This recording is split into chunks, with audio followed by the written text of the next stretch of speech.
Good evening, everyone. Right, we should be live and everyone can hear and see us, hopefully. And it should, cross fingers, all be working for the relaunch of Trek Central Live. Say hello in the chat if you can hear us. I'm, of course, your host, Captain Jack, here on now Trek Central Weekly. Indeed, we've rebranded. If you're listening to us on audio form or watching us live here on YouTube, which we're live on every Sunday at 9 p.m. GMT for the moment, say hello, let us know, and if it sounds good. I'm going to introduce my co-host. Of course, I'm joined by Mr. Ketwolski. Nick, how are you doing? I'm doing fantastic. Jacqueline, how are you doing? Very good, Nicholas. A pleasure to have you as always. And of course, we're joined by the man himself, Mr. Dominic. Why, thank you for having me. I've got my new Days from Institute t-shirt, and I'm ready to talk Strange New Worlds. Indeed, we're talking Strange New Worlds today. Of course, the brand new Star Trek Captain Pike series is kind of sort of named or nicknamed in the fandom. It is going to be fun.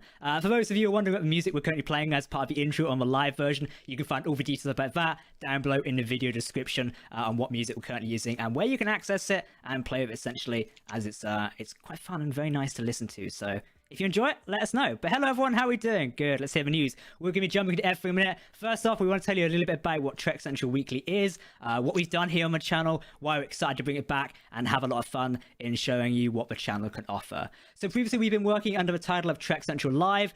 This is about a year and a half old now. I remember back when Nick, me and you started doing it, didn't we? Because we started working together in sort of a close out 2019, but as we went into 2020 with Star Trek Picard, which is just over a year ago now. It seems like yesterday, doesn't it? It does seem like we just started it, yeah, but we have been doing it for a little over a year now, and it's kind of was, I think, a bit like of a spur of the moment thing that we started it, and then we were like, no, this is actually pretty good, and then it kind of dropped off a little bit as we waited for Lower Decks and stuff to come out, and now it's kind of just been ongoing for the last 20, probably 30 weeks now, I think, kind of just straight on through, so it's pretty great. It's exciting. And it's going to keep going as well. The benefit of Trek Central Weekly is you can now find us on audio format as of each Wednesday. So when Wednesday comes around, you'll be able to listen to this on your favorite podcast format, which obviously is going to include Apple Podcasts, Spotify, Anchor, I think it is, and the one I'm forgetting. But basically, whichever your podcast format is, we're going to be on there. And if we're not on there, please write to us via our brand new website or our social media channels. All the links down below in the video description. You can tell us where we should be, so you can listen to the show wherever you are. We really take on board audience feedback. You guys have said to us, you know, we'd like it in a podcast format. We've thought about it for quite a while, and we think this is the best way to do it. We run it as a live show, then take it to podcast format, should you want to listen to it there and have some fun with it. If you've got any feedback on this and how today's show is going to go, you can head over to Twitter, use the hashtag Trek Central Weekly or TC Weekly, which I think we're going to use, and we can see your tweets and just ask us in there as well. Each week going forward, probably starting next week, we're going to do some community Q&A and a little bit of trivia, etc. So each week you can enter by using hashtag TC Weekly and stuff like that. It's great for us because we can see your feedback. But yes, we're of course going to be discussing Strange New Worlds today, which is of course the Captain Pike series. Gents, this is our next Star Trek series we've got in the pipeline. Obviously, we probably got Lower Deck Season 2. This is the next brand new Star Trek series we've got to talk about. And it's going to be fantastic, isn't it? Like, we just... Brand new live action series. There we go, yeah. Those are the technical terms. Go. There it is. Yes, it's a lot of qualifiers on there. So, literally, as we was about to go live, about 5-10 minutes ago, Paramount Plus, which is of course the rebrand of CBS All Access, which is going to roll out internationally in due time, has just released a brand new teaser featuring Mr. Spock from Star Trek Strange New Worlds and, of course, Star Trek as a whole. And he's even wearing Starfleet earmuffs. We've just put it out on our Instagram, I believe, or we're going to share and retweet it, etc. So you can head over and watch it. TJ in the chat, we're probably going to share that in a minute. But it's looking fantastic, isn't it? Nick, what do you think of it? Because you found it hilarious. I loved his little tiny Vulcan ear style earmuffs. I think it's fun and it's adorable. He's like, we have to amputate. We have to perform puppet amputation because it's one of the puppets that has the ice block on his arm. Yep. I think it's great. I think they're showing some fun and excitement. Then he has the little golf clap at the end after the golf guy hits the block of ice into, I don't know, the moon. And I thought it was really funny. I think it's great. I think there were some people, I remember there were some people for the one that released maybe about a week ago or so now, maybe a little less than a week ago, where it actually did feature our boy Anson Mount as Pike. And some people were like, did they just blue screen crop him out of that and stick him on the mountain? And this looks like redone footage from Discovery. And well, that answers that question because there was definitely no discussion about puppet amputation inside of Discovery. I mean, unless it was a cutscene. Who knows? With the earmuffs on and everything? If that is a part of it... Those. Like, they had to find them. If that is a part of Strange New Worlds, I'm happy for it. I definitely back that. It'd be hilarious because, honestly, It'll be fantastic. For people asking in the chat, yes, Strange New Worlds is the new name, or the official name for the Captain Pike series, which is sort of its been a nickname for a while. We have known it's been in some sort of development, and it's still kind of referred to as the Pike series in a sense. So yes, it is called Strange New Worlds, and that's really what Pike series is all going to be about. It's exploring strange new worlds. Literally what the first promo sort of teaser the cast did for it back in August, I think it was now, which is when it was properly announced. Was it August, or was it I think it was October? A little before then. It's whenever they did their video about it, wasn't it? Yeah, it was a bit before then. TJ would know in the chat. But when it was announced, so I remember the cast coming on, so you had Anson go like Strange, then I think it was Ethan Peck New and Rebecca Ramirez like Worlds, and what a great way to promo and enter into the Star Trek ethos in a way. But today we're going to be discussing all about Strange New Worlds. There's a lot of new filming details, if you know where to look essentially, because they're about to start filming Strange New Worlds over in Canada. I suppose we should talk about that to start off with, because obviously currently with COVID restrictions around the world, it has made productions a little bit more difficult now, but it seems like CBS and many other big companies around the world have found ways to safely work around this, and of course that is a priority. We want our actors and actresses and the crew and the extended production staff to be safe. So hopefully it's all going to go to plan. Obviously we've been filming Discovery all of this time as well, so likely these placeholders and safeguards are already in place, ready to go. So obviously they've learned from it, so they can apply immediately to Strange New Worlds straight off the bat in a way.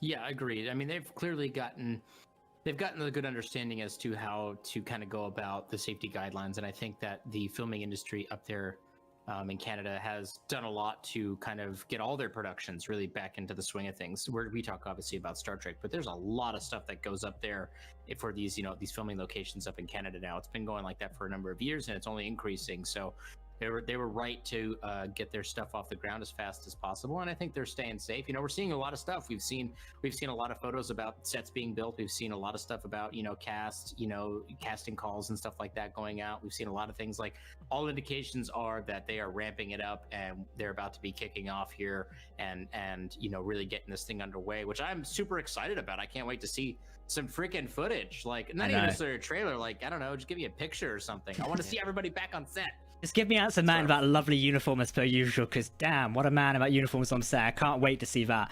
Literally, I guarantee you, as soon as the trailer dropped, we're all going to be bouncing off the walls. Like, we might get a teaser trailer towards the end of this year. I'd reckon we're likely going to get a teaser, like a very short one towards the end of the year, because they at least would have filmed some material then, which makes sense.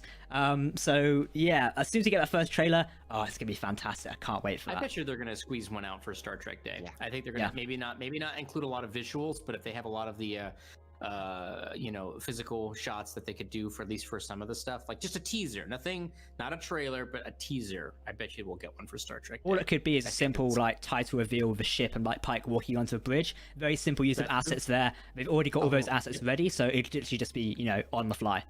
Very much like one of those first Picard trailers where it was just Picard walking into the light. Yes, and it was the vineyard, wasn't it? Yeah, he was on the vineyard. It was a voiceover, which was the reporter. I think it was the same actress who did the reporter in. Yeah, they managed to nail that one down. It's like, why did you leave Starfleet Admiral Picard? And it revealed that he was an admiral, which is our first big revelation there, that Picard was no longer a captain. Obviously, we knew Patrick Stewart said that for a while now. That was our first in-universe way, in a way. So Strange New Worlds could do something very different. One of the first Discovery premiere or previews was way back at San Diego Comic-Con in 2016, I believe, where it showed the Discovery in its asteroid hangar field. A lot of it has changed since then, but that was our first glimpse at the new generation of Star Trek in a way. So I have a feeling, in terms of marketing so far, they're heavily relying on Strange New Worlds being a part of this Paramount Plus thing, which is due to roll out internationally. So it does look like that Strange New Worlds is going to be the forefront, if not the flag bearer, of Paramount Plus internationally. A bit like Discovery was for CBS All Access. Likely Strange New Worlds is now going to take the helm in a way, if you pardon the pun, and be that sort of steering wheel for Paramount Plus, which I think is fantastic because it's a great mix of shows, and you guys can agree or disagree with me here, but Strange New Worlds not only captures the legacy of Star Trek for the last 50 years because it's very original series-esque, there's also twisting in the modern things which we've come to like as well, from Discovery and Picard, for example, and a bit of Lower Decks here and there, that modern sort of humor and a modern sort of series design. So I think it's a great thing to launch for, because you're going to catch those old fans, but also welcoming new fans as well. It's great. Very much so. I would say, and maybe I'm reading too much into this, but the impression that I got when we got that announcement back in May of last year, there was that little line at the end by Anson Mount that he said something to the effect of this is going to return to form for Star Trek. Essentially, it's going to be classical Star Trek stories about hope and inspiration. And maybe I'm reading too much into it, that I felt like maybe that was one of the hem-ups with trying to get this whole thing started was them trying to crack that story, not only with him as the actor and the actors in general, but also all of the creatives and the studios involved. Is if they're going to do this and they're going to capture this Pike style of leadership that we love, that we all fell in love with in the second season, that means the show has to really be that. So I'm wondering if maybe that was one of the reasons why it took a little bit longer for this to kind of get on board and kind of crack that. Maybe I'm reading too much into that. Maybe I'm wearing a conspiracy hat. But yeah, I agree with you, though. Very clearly, they have said it multiple times. This show is going to be focused primarily on returning to that classical Star Trek formula, very, very classical Star Trek formula, which I'm all for. And that's not to say that I'm also not going to continue watching the other styles of Star Trek. It's just I would also love to see a classical Star Trek show. Like I'm fine with all. Give me everything. I want it all. It's nice to return to the basics and more traditional stuff sometimes, because I appreciate, Discovery and Picard. I like them, and Lower Decks, obviously. But sometimes a bit of nostalgia never hurts anyone. So going back to that sort of original aesthetic of, this week where it's Alien of the Week, essentially, or Planet of the Week, or Mystery of the Week, etc. That there is almost a bit refreshing sometimes, because sometimes, yes, a continuous story is good in a way, where it's like one thing, but also if you just want to tune in and watch something, sometimes those shows can do really well. It's a bit like I'm currently rewatching Stargate Atlantis, and while that currently has an overarching thing, you can find the random episodes where it's just four people messing around on an alien planet of stuff I don't understand, which is fun in its own right, because it means I can watch an episode over dinner, and if I don't watch it again the next day, I'm not like missing out on stuff. That makes sense. Obviously, apart from the two-parters, not the end of the world. So I like it. I think it's fun. Yeah, well, we are returning to that era of those old scientists and the crazy Those old adventures they scientists. get on each week. So yeah. Damn those old scientists. Yeah, I'm yeah, I'm just You're gonna remembering it now. transfer to an asteroid. What did Boimler say in Lower Decks? I'm gonna transfer to a research asteroid, and I'm gonna get killed, and then people are gonna find my dead recording tapes after weeks after I'm dead. That's Strange New Worlds. That's the show. That's what they're gonna be finding, the Boimlers on the asteroids, research asteroids. I hope so, because I was a big fan of Star Trek Enterprise, and I always find an opportunity to talk about it in a way. And obviously, Strange New Worlds is very close, not super close to it, but it's in that sort of reign of like very early Starfleet-esque in the grand scheme of things. Now we've got Discovery and Next Gen, etc. So we're still seeing those people out there on the frontier having fun, essentially. And even Janeway puts it like herself, the days of Kirk and like Spock, etc. They were very, slapdash, essentially, where you could get away with a few things and bend the rules. So Pike is a very interesting character. So whether we're going to see him bending the rules and test him as a character as well, very interesting. I honestly can't wait to see this. It's going to be a great show, hopefully, when it comes out. In terms of people asking, I see a lot of comments right now about when's it coming out. There is no confirmed date as of yet. Doubtful we'll see it in 2021. They'd be really cutting close, so don't expect it this year. Likely we'll expect it next year in 2022. When? Unknown. It really does depend on scheduling. Hopefully as we go through this year and we get more like events, so online virtual events like Star Trek Day and San Diego Comic Con, etc., we'll get some more concrete details and an air date. Obviously they're just about to start filming, so until they've finished, likely not going to set a date whatsoever, as post-production needs to take place, all that fine jazz. And obviously at the minute a lot of places are in lockdown, does make shooting and also post-production a little bit more difficult, so keep that in mind. And these are, of course, like educated guesses on our part, but Definitely. But it is very, very important to note, specifically with Strange New Worlds, is that the way that they're filming and shooting that show is much different than any of the other shows that they've done recently, because they're using that new technology with all the wraparound LCD screen things that they use on The Mandalorian, and they're probably going to use on many other shows. Are probably going to start doing this because it really allows them to do whatever without having to actually go to physical location and building too many sets. So their filming style is obviously going to be also very, very different. So it's possible it could take longer. It's possible it could go much shorter than what we're theorizing. But based on what we know so far, right, it is safe to say that it probably won't be this year. It'll likely be next year. I think that's a safe bet. And I think anything earlier than 2022 is a fantastic treat, and we should just be grateful for that. So, I think in terms of scheduling, we have to compare it to how last year 2020's played out, and also the typical year in a way. So if we look at 2020, we had Picard at the start of the year. That was very on time, because it made sense, because they finished shooting. We'd always intended to launch Picard at the start of the year. However, because of the pandemic, that kind of threw plans a bit up the wazoo in a way. Now, Lower Decks was intended for later, and I have a think Discovery was intended for a bit early in a way. So I think it was meant to go Picard, Discovery, Lower Decks, end out of the year. That seems like it was meant to be a bit like that in a way, which would have sort of gone by with the the Star Trek on air all the time, which is what Alex Kurtzman and the whole Viacom CBS team have been aiming for a lot of the time. We hear it mentioned all the time, this idea of Star Trek on air all the time. Obviously, take that with a pinch of salt. We don't literally mean every 5 seconds there's going to be a new Star Trek show. It means within reason, you're always going to get something new on air. So give or take a couple of weeks, you'll have, new stuff. So in terms of how this year will play out, I reckon it's going to be a bit of a delay until we see stuff because of the filming knock-on delays.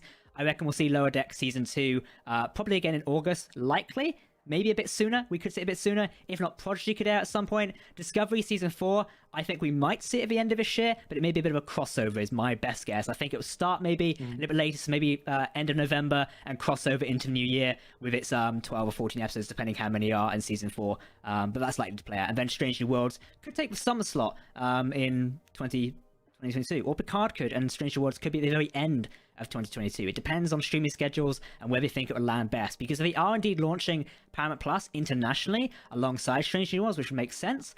Then that'll also play into cards when the series is going to release. So a lot of key factors here go into releasing this series. It's something to keep in mind. And also we're going to keep speculation up, and hopefully as we go forward, more concrete dates. Because thinking about it, we've got a few key events this year that are coming up, haven't we, Nick? Because obviously you track events as well. But obviously events in person not happening, but online events. What have we got inbound?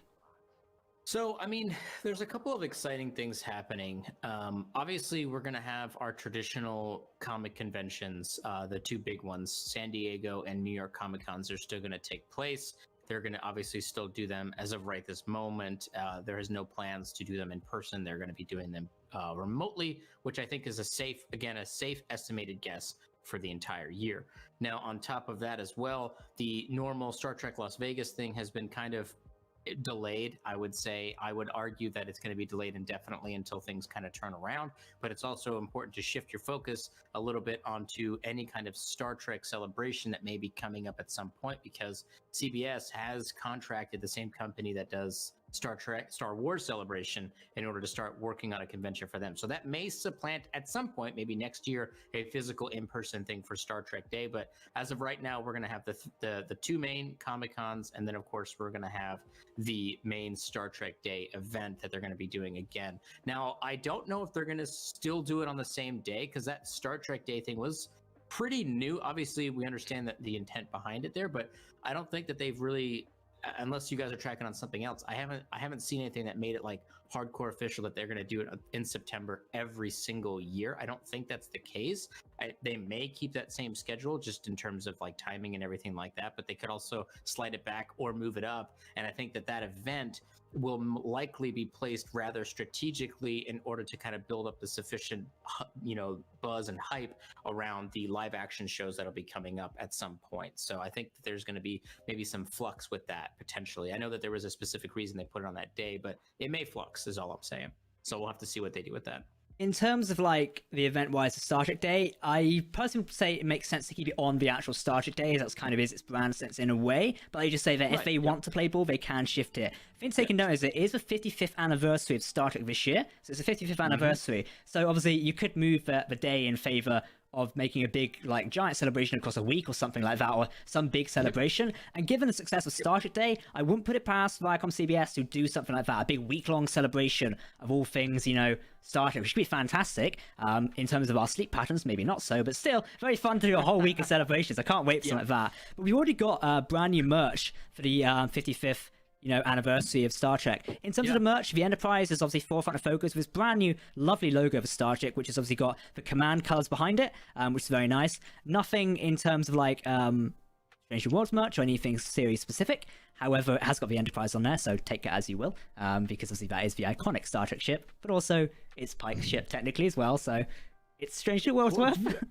I want to throw something out there for you guys really quickly as we're talking about Strange New Worlds. Obviously, we saw the set that they had created for the bridge of the Disco Prize. We'll call it that for the sake of the conversation. Do y'all think that we're going to see any significant changes to the CGI model of the Disco Prize, or any changes to the actual set? Because obviously they built that for that specific, those sequences and stuff like that, and they built that out. Do you think we're going to get something a little bit different? Like maybe since they fleshed out the rest of the ship, that maybe they've made some changes, or maybe some changes to the original model? I will just say, in terms of sets, they're probably gonna change the engineering that we saw in the short Well, yeah. trek because Fucking, I hope so. that didn't look good. That was terrible. That was Look, terrible. it would be nice if they, like they did with the bridge, it still looks like the TOS bridge, but it's new and shiny. If they do the engineering section where it's like new and shiny, I would really love to see that.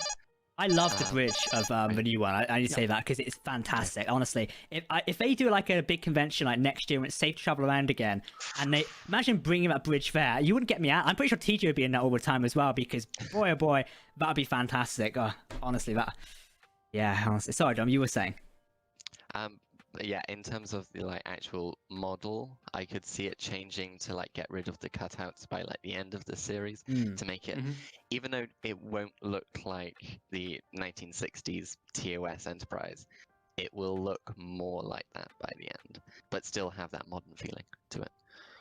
There are some general continuity changes they could do to sort of have that modern feeling to it and change it so it is in line with Kirk's Enterprise visually in a way, like you just said there. There's stuff they could do that. But in terms of Nick's original question about a bridge, I don't think they're going to change the sets massively. However, I think there's probably going to be some visual tweaks here and there, and some light stuff moved around, etc. Just like make it their own thing in a way. Likely because they've got a full budget for a show to like build these sets. There's probably been stuff, but we know they're building other sets as well. So yeah, we are going to see new stuff. I believe one of the designers tweeted something out today, and TJ, if you're in the chat, you can mind us because you put it on the Pike chat. One of the designers for the bridge spoke about the screens. I think they said like wait until you see what else we've got going on as well. So I reckon they've played with it. I mean, if you have the budget there, you're going to tweak stuff because if you're a designer, I know I design stuff. You always come back and go, actually, I think this could work a bit differently here. You always tweak your own stuff. So naturally, I think they are probably going to have some small changes, but hopefully not too radically because I do like the bridge how it is right now. So yeah, something to keep in mind. Yeah, because I'm sure that they probably shared a couple of the assets between the Discovery bridge that they had and to get the Enterprise bridge set up the way they wanted to in terms of just maybe literally like screen props and stuff like that. So they're probably, now that they actually have a budget for this show and they're not just using it as kind of a backdoor pilot type thing, they can actually put some money and make some more permanent changes. So I think it's gonna be fun for us to maybe sit down and kind of do a side by side of the bridge shots from season 2 of Discovery to season 1 of Strange New Worlds, and maybe see some of the fun changes that they may have made, some subtle ones and maybe some more bold ones. So I'm excited for it. I'm excited to see what they do. I think you're right though about the cutouts. I think they're going to make those changes. I think the ship itself is going to look more like the TOS ship by the end of Strange New Worlds. It's not going to happen within the first one. I don't think it's going to look more like that later on. I think so. A quick message from one of our donators who just super chatted here on the live stream, and hopefully everyone saw that new alert, by the way, which was a pain to put together, but hopefully it works now. Thank you to Dan Shields for donating €5. Star Trek Day is the anniversary of the first broadcast of Star Trek. There is zero chance they and brackets zero reason to move that. Totally agree with you. It would make not much sense. However, I reckon they could potentially do something like Star Trek Week, where that day is like in the middle, and maybe do something across the whole week. If so, that would be why the actual main event might change a little bit slightly or something like that. I mean, I would argue, and maybe I'm wrong on this, is that I agree that there could be an opportunity to do like a week-long thing, but I think First Contact Day is also just as equally as a celebrated day inside of the Star Trek fandom as the first day of airing on for Star Trek. And I get that that's why that was there, that's what I said earlier, but I'm thinking like they have some options is all that I'm saying, is they can move it a little bit if they wanted to. And First Contact Day I think is just as exciting in my personal opinion. Maybe you guys disagree, but I think more that's exciting personally. From coming from mostly like Star Trek Online, their main event is First Contact Day, right? And not this was the first day, this was when it was broadcast first. It's First Contact Day. That's when we made First Contact with Vulcans. It's more exciting. It's a bit that's like where I'm getting my bias from there. Essentially, yeah. Online so much.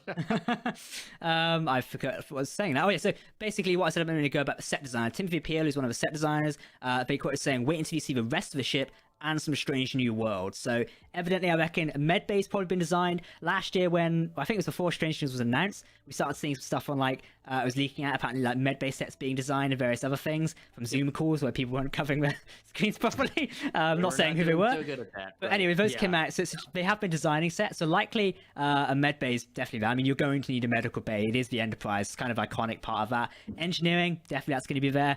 So those are your main sets. You got your bridge, which is already done. The part just needs some tweaking. Your general corridor stuff, medbay, engineering, chuck in a hangar deck if you really want one. I wouldn't put it past them. They're likely going to have one as well. As the shuttles were kind of the old school Trek as well. That's an interesting question. So there's been a running gag for quite a while now that the Discovery shuttles pop up everywhere. and their dogs, essentially, because, you know, who doesn't have one of those, apparently. Do you reckon we'll that's see the original Star Trek shuttles reimagined? So the Galileo, I think it was, wasn't it, Dom? Was the original Enterprise shuttlecraft, arguably the iconic one. Do you reckon we'll see a reimagining of that, similar to how the Enterprise has been reimagined in a way? I would like that, yeah. Because they do need a touch-up. They do look Very boxy.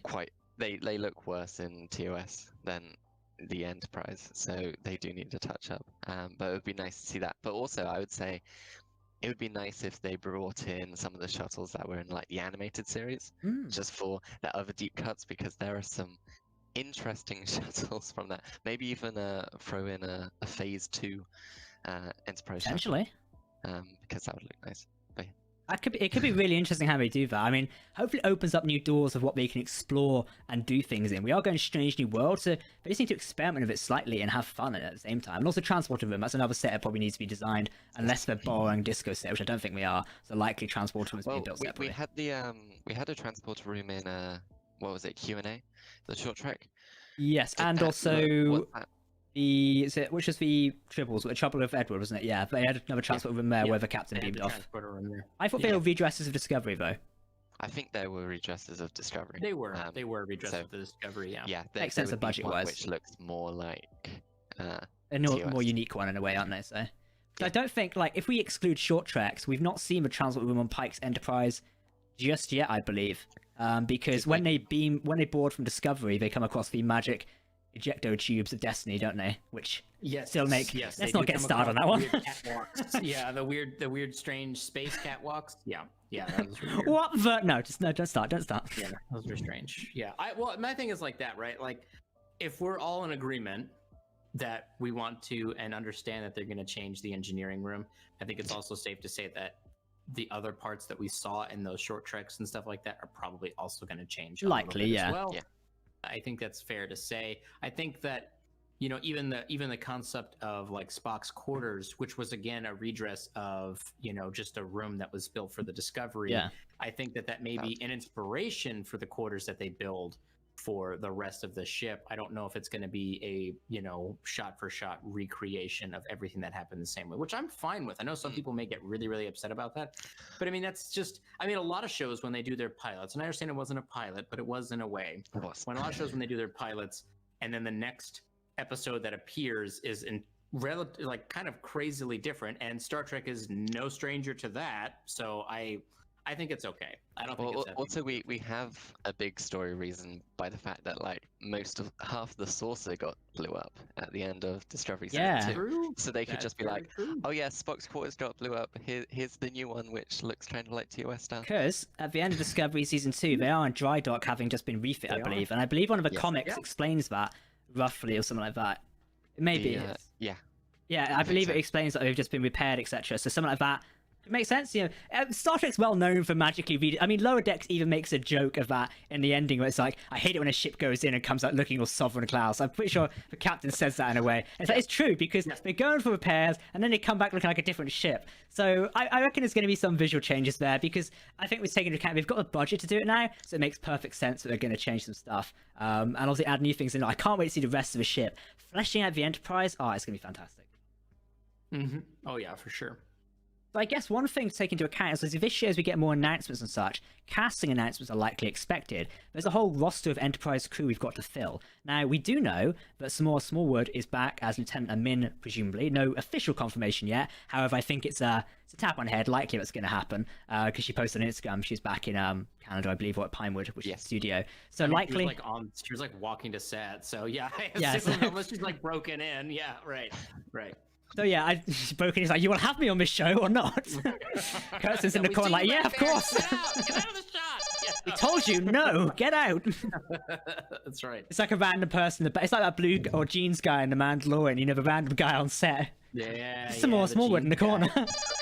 Anyway, that could be fantastic. So we're going to hopefully see other people, I think. The question is, like, who and where. Obviously, we need a doctor at some point. If they're building a med bay, we're going to need a doctor. So are they going to cast... Yeah, do you reckon it's going to be Boyce, or do you reckon a new character?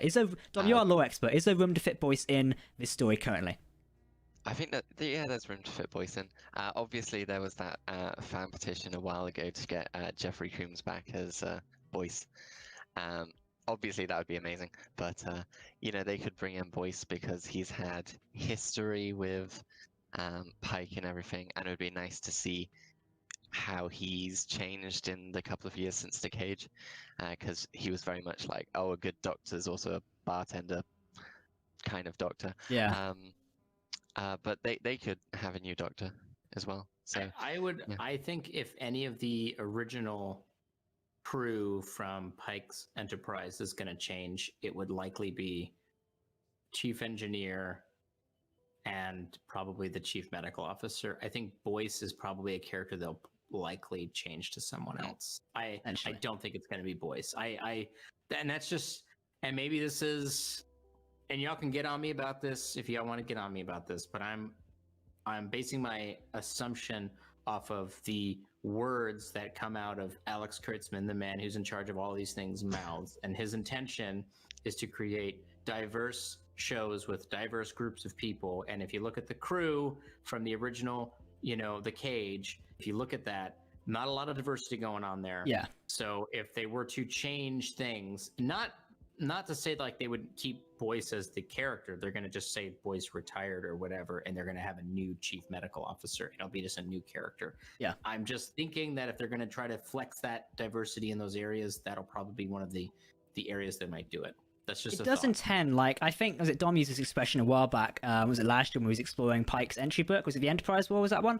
Yes. Enterprise War, where it's like basically the engineering position in Pike's Enterprise was a revolving door, because there seems to be a different engineer every 5 bloody minutes. So likely the medical officer position could be that. Also, this does depend on where it takes place in terms of the cage. So canonically wise, is Strange New Worlds taking place before the cage or after the cage? There's no concrete information on where it's taking place just yet. We're presuming it's taking place after the cage because of the Discovery Season 2 has taken place and Pike's gone off to his adventures.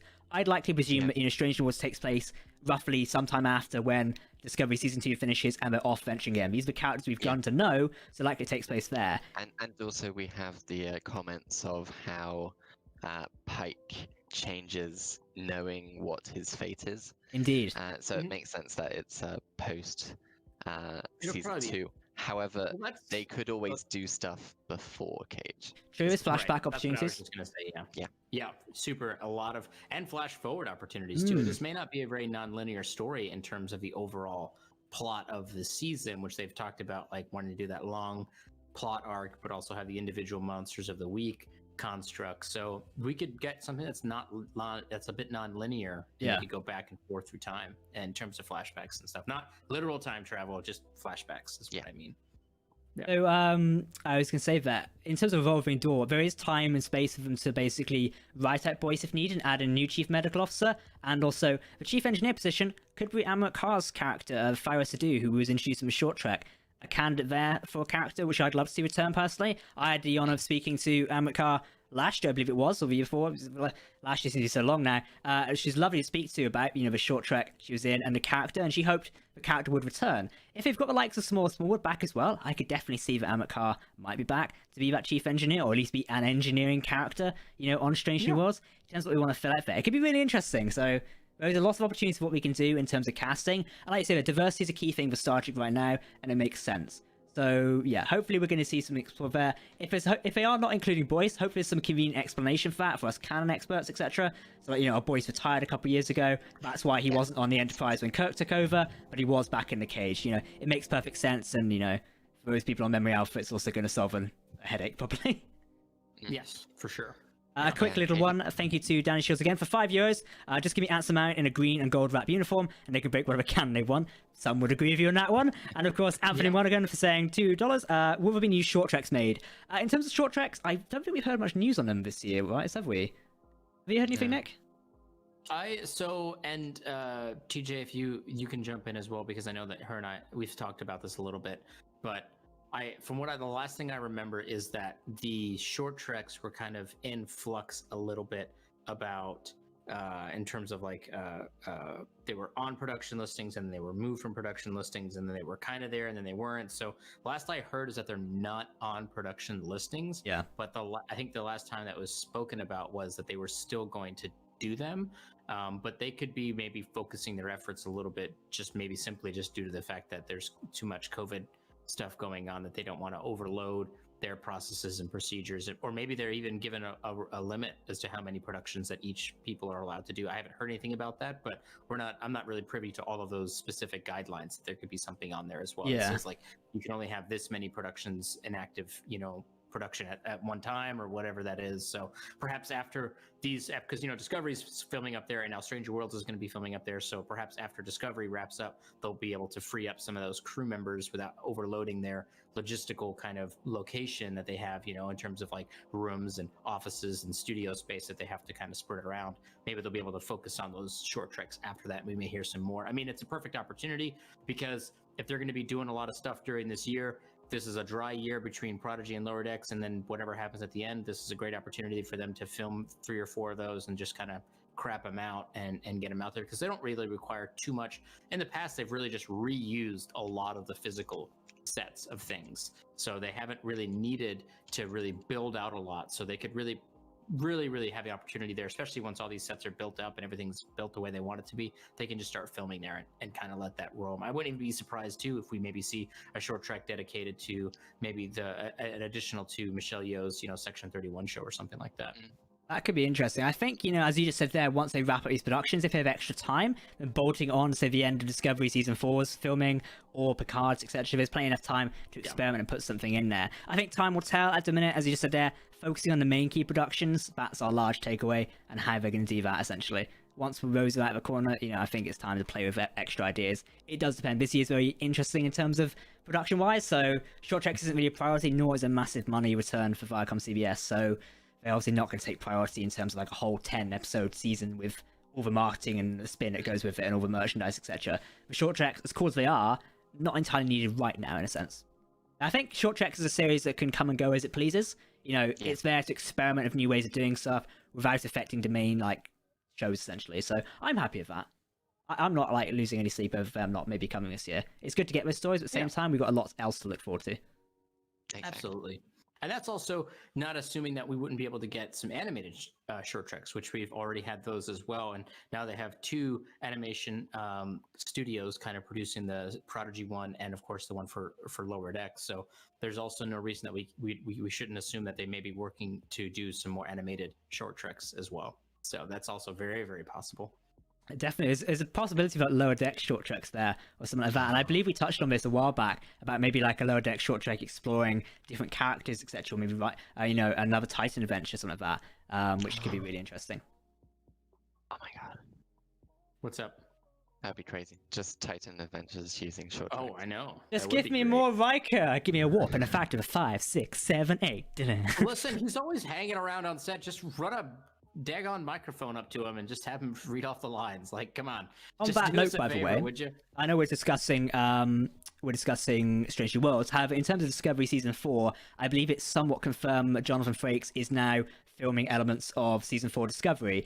He mentioned this during a GalaxyCon panel, which I believe has been taking place virtually over the weekend. I've not seen the clip myself yet. However, I believe that's confirmed. I've not seen it myself. Take a pinch of salt until I see it. Not going to put any concrete info to it, but it was mentioned during like a one-on-one chat or a part of a virtual like group chat essentially. So that's something to take into account. I think it's fair to just assume at this point that if he's not going to be assisting in the productions, that would be the announcement. Is that he's not there. You know what I mean? Because he's been a part of all of them now. So I think it's just safe to assume he's going to be doing something, whether that's, whether it be being an EP or just a P or going into the director's chair, or just being a consultant, or just, like I said, he's always just wandering around on set. So he's there. He's just doing stuff. He's there doing stuff. He is someone you want, involved in any Star Trek show. Like, hopefully, if he gets time, I'd love to see him direct an episode of Strange New Worlds, maybe, as his input on that could be very interesting. But I love what he's doing with Discovery. His episodes really are stellar. I'd love if we could get him as a showrunner for a series, because I think he could do that really well. Because, I think someone in his caliber, with what he knows about Star Trek as well, could bring a very interesting show if he was, like, in charge of the whole thing. It does depend on his own time and commitments. Being a showrunner is a heavy commitment, so maybe he's just not willing to do that, which is understandable as well, especially right now.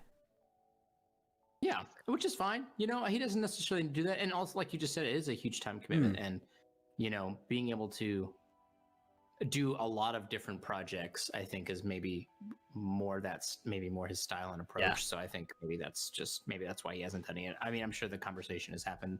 So yeah, I'm fine with it. I'm fine with him being there. I think it's great. Valmus just said in our live chat, no one knows why Frakes appears, he's just always around. I feel like Frakes is maybe queuing away, he just like clicks his fingers, he's in the director's chair, and like, god damn, now we have to let him do it.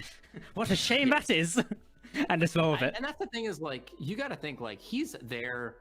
He films like maybe 1 or 2 episodes or more a season for these live action shows, but you got to think like he's there I'm sure he's just hanging around assisting the other directors because they're wheeling in directors left and right, you know, like oftentimes we are seeing a lot of the same directors, but they're still bringing in some fresh talent depending on the episodes.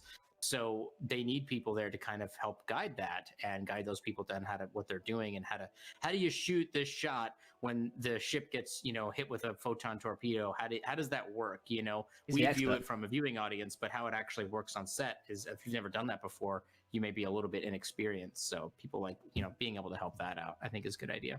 I loved, the outtakes for Star Trek Discovery Season 2, and you can just hear, like, Jonathan Frakes shouting Anson Mount across the room, and you can hear Anson Mount going, he's still the actor or something like that. I love the outtakes, and they come with Blu-rays. Speaking of which, by the way, over on our website, trekcentral.net, we are running a review and preview of Starship Picard on Blu-ray, and also a giveaway. At the time of this broadcast, the giveaway is still open. Head over to the site to view it. At the time of this audio broadcast, it's likely not live anymore. However, some new giveaways coming later this year, so make sure to stay tuned, especially as we launch new shows of Trek Central Weekly here every Sunday at 9 p.m.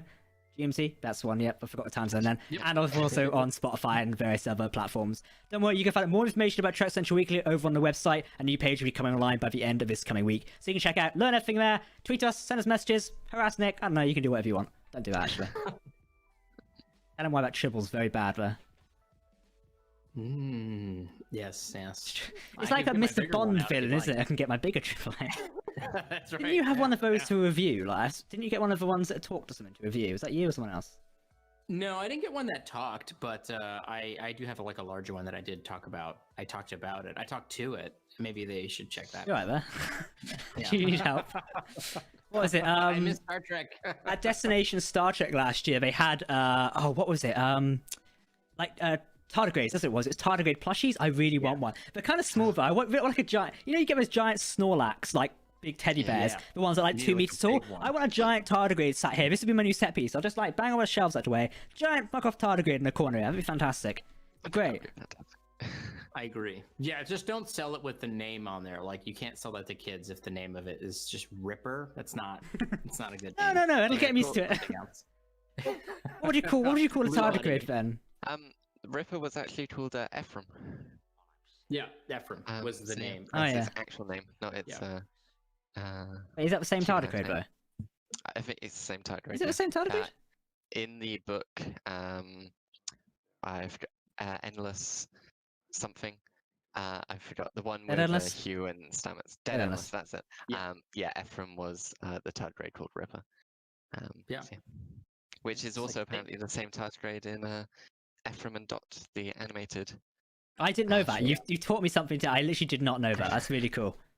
Yep. Yeah, as far as we know, they're just the one. It's just the one tardigrade, and I think that, I mean, it was like flesh colored obviously in its live action version, but then in the animated version, it was like that. It had like those greens and blues and reds attached to it. So if there was a plush doll for that, or maybe just a .7 and an Ephraim plush doll set. I mean, can they put us on the board over at Viacom? It's a shame they haven't done it so far. Yeah. I don't know. It's been over a year, guys. Let's get the plushies out. Why is it taking so long? So I was thinking about getting a giant Pikachu, like, from a room, because I have to admit, I just want a giant Pikachu, but I'd have a giant tardigrade. Like, come on, Star Trek merch. So new Star Trek merch is actually coming out, by the way, and hopefully we're going to get some Strange New Worlds merch, because I'd love some, like, actual Anson Mount, Captain Pike stuff. So I always see one big complaint, and Nick, you probably see this quite a lot as we, unfortunately follow some similar channels, and there's always complaining about Star Trek's not merchandising enough, and this has shown signs of, like, why it's not doing so well.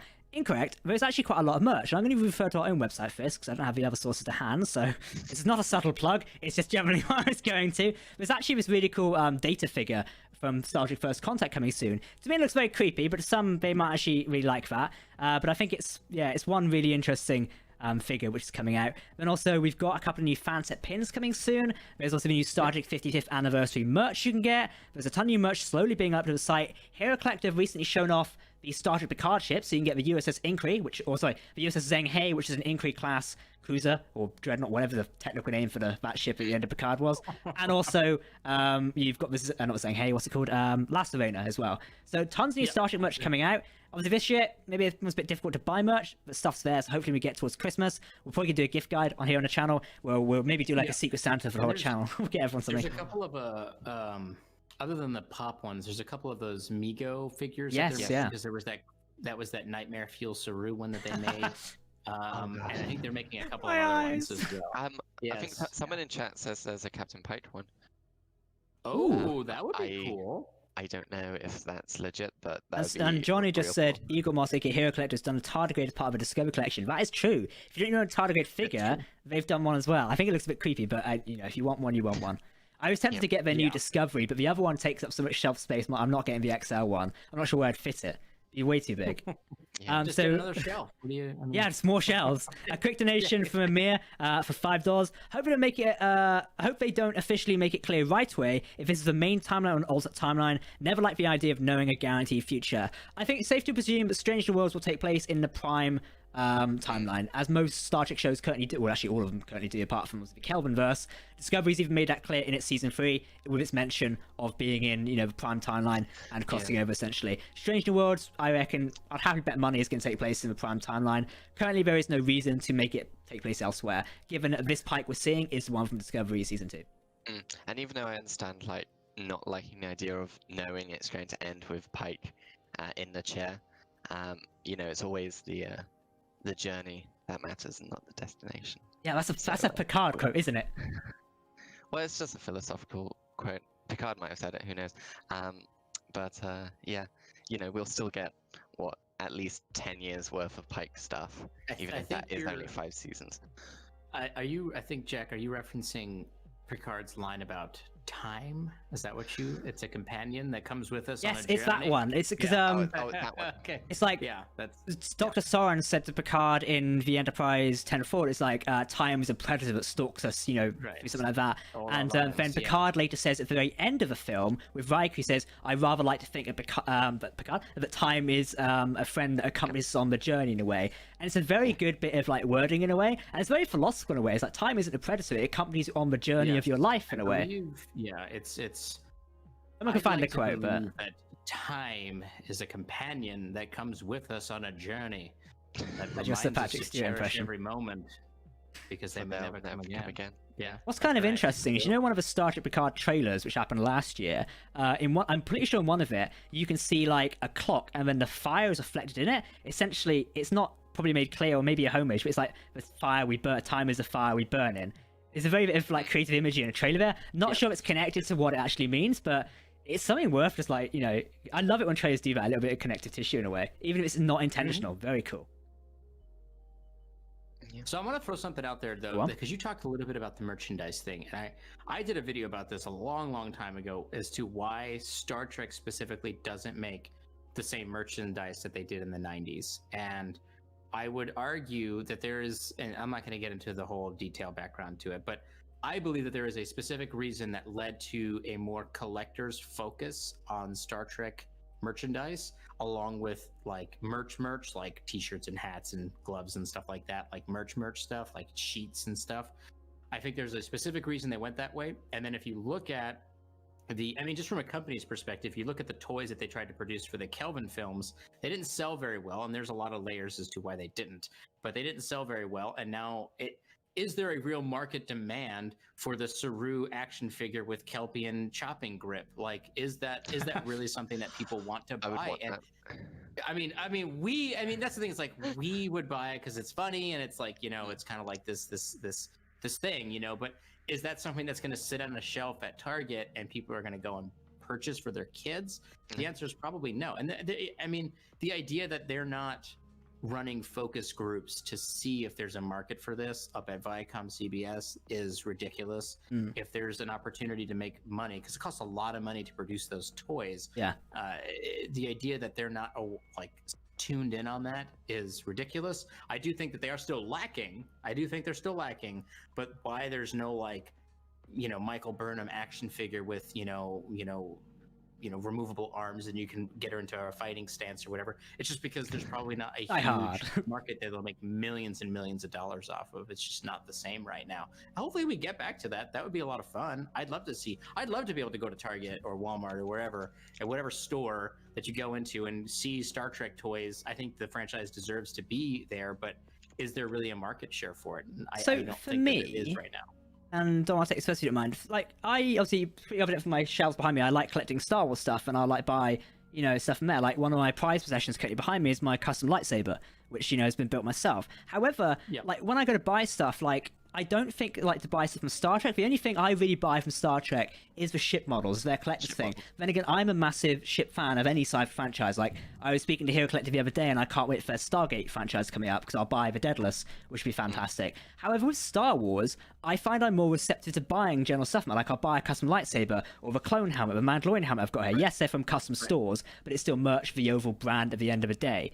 However, I don't think about buying a phaser or a tricorder, if that makes sense. I'm not sure why, and I can't really give you a concrete answer to that. For some reason, I'm more drawn to the sci-fi flashy stuff more than the techie stuff in a way that Star Trek is. Whether it's a change of genre and the target market in a way, I reckon if we actually did some research and maybe an extended video on it, we could probably find out some very interesting things. But I reckon it'll come down to a target audience and what the actual audience buy. And you kind of have to draw it back to what is the target and general audience of Star Trek. I'd say, now I use this term phrasely, the Star Trek side of things, well, generally we are very nerdy in a way. We love our techno-babble and stuff like that. Whereas the Star Wars market is almost more acceptable for everyone because it's basically a love story in space with a couple of wars thrown in and something gets blown up every other film. Well, hey, that's basically Star Wars. Whereas Star Trek is very more... I want to be I don't want to use the word intelligent because that kind of is a bit rude to Star Wars in a way, but it's more of an intellectual discussion. Can I use that and not offend anyone? It's more complicated in a way, in a sense. What I mean. Yeah. So does that it's not space fantasy? It's sci-fi. Yeah, it's basically science fiction at heart. So whether that translates to how merch is done in a way, I reckon it does, and there's something there, what you say there. Likely at some point, I'd love to see if we could get more Star Trek merch. Maybe with like Prodigy coming up, we're going to see the elements of that. As soon as they've got these concrete shows in here, where there's now merch for all ages, likely that is something to go. Because typically, us adults don't buy action figures very often. Like, I bought one as a kid, but I don't really buy them anymore unless like there's a real collector. I buy the Funkos, they don't really count as action figures. So maybe when Prodigy comes out, we're going to get a new wave of merch, etc., aimed at kids, essentially, because that is the target market, that sort of thing, in a way. I would say, so I would say that it's...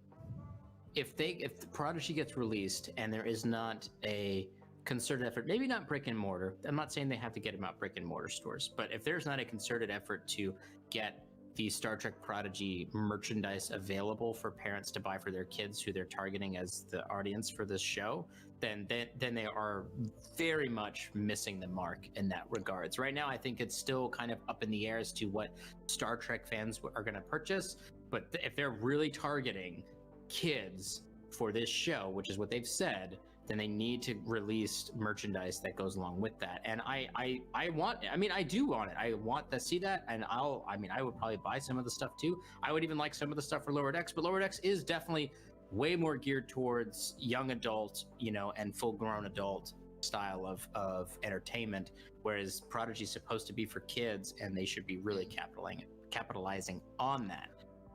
Yeah, I totally agree. Something cool talking about merch. I was sent something recently by someone called Trek Cat. Yes, I know. Which is Lego Sovereign. Ooh, hold that as the camera for me. What do you mean he sent that to you? What the heck? The hell, man? I'll let you off then. Yeah. That looks fantastic. I'm just going to look to the other camera a second. That honestly looks beautiful. I see that. I would honestly, if that was a merch item, I would buy that. Yeah. If it was a Discovery version of that or a Picard version, I don't know about you, Nick, I'd buy that because I love Lego because I've got like the Mandalorian one behind me, and I grew up. That's one of the reasons why I started YouTube was doing Lego stuff. I'd buy the hell out of that. Yeah. Why the F Star Trek is not being sold and licensed through Legos is beyond me. The only reason I could imagine is that there's some kind of legalese attached to Star Wars' deal with Lego that prevents them from doing it. There's no other reason why, because that is a clearly obvious. If there's one thing that ship nerds also really enjoy. That's a huge circle of people. circle. Like they want to be ship nerds and they want to build it, and building it through a Lego would be freaking awesome. And it's insane that they don't have it. There has to be a legal reason that is preventing them from doing that. And I don't mean like 25% different legal reasons. No, I mean, like, I'd back there's you a an reason idea. that Lego can't.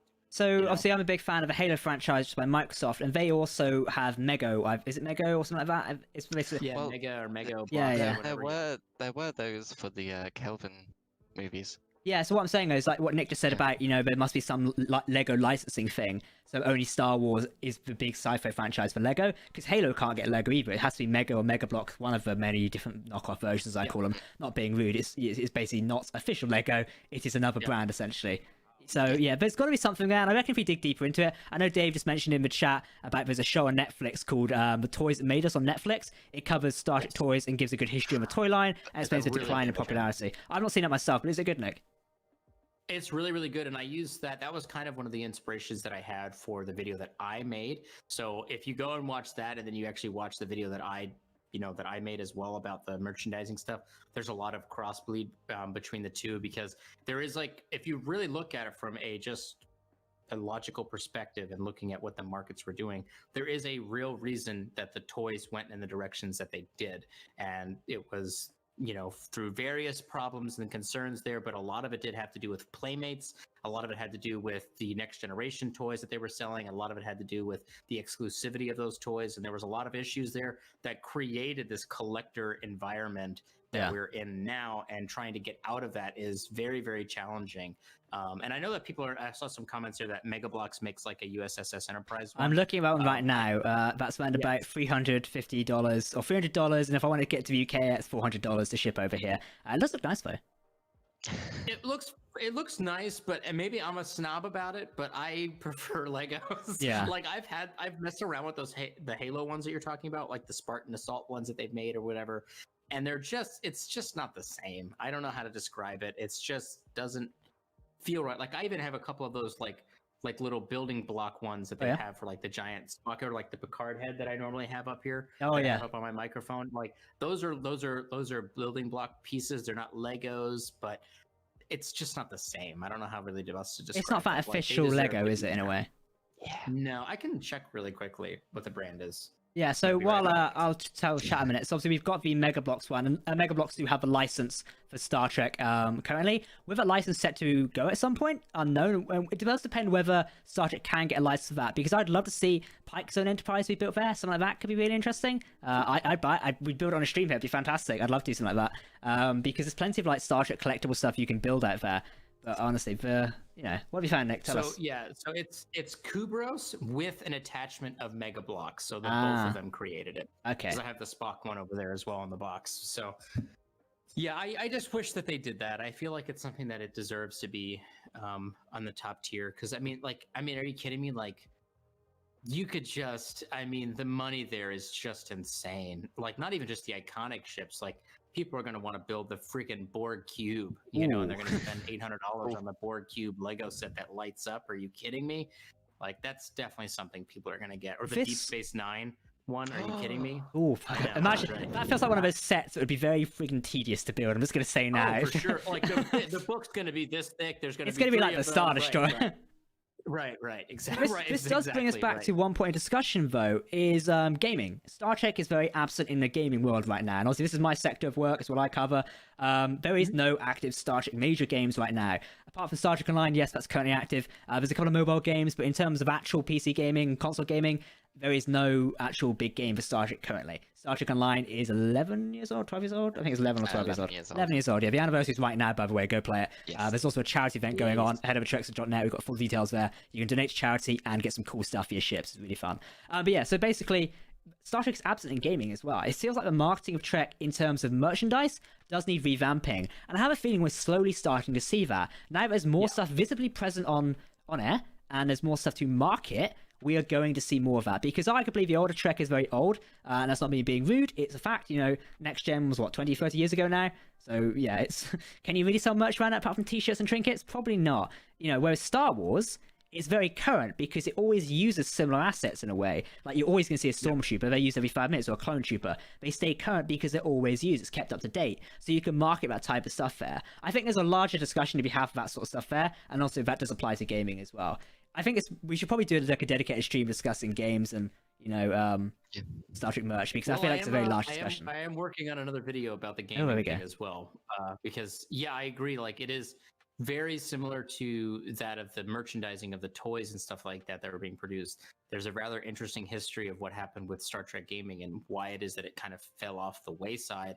But again, it's in the same, like you just said it earlier, like it's in the same position now where it's like both are not quite where they really need to be at.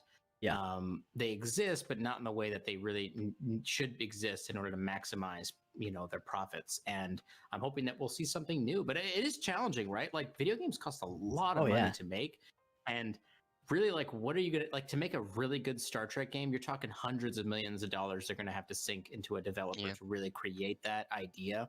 And then, of course, you have to make the argument of like, does it utilize characters? Like, is it a game that has characters, or is it an RPG where you make your own character? Like, you have to go through all that stuff, and it's certainly not easy. It is super duper difficult and challenging. So we'll see what happens. I mean, Star Trek Online has been limping on for like the last, I would say the last 6-7 years. They've been kind of limping it on, and they've just been able to survive by being the only real Star Trek apparently game. Their most recent update has gotten the most concurrent players since their DS9 update, which was like that was way back now, 6 years ago. That was a while ago. I still have the figure for that they sent out, so I think it's in my lounge. It's like a tiki head from Ryza. It's Cardassian.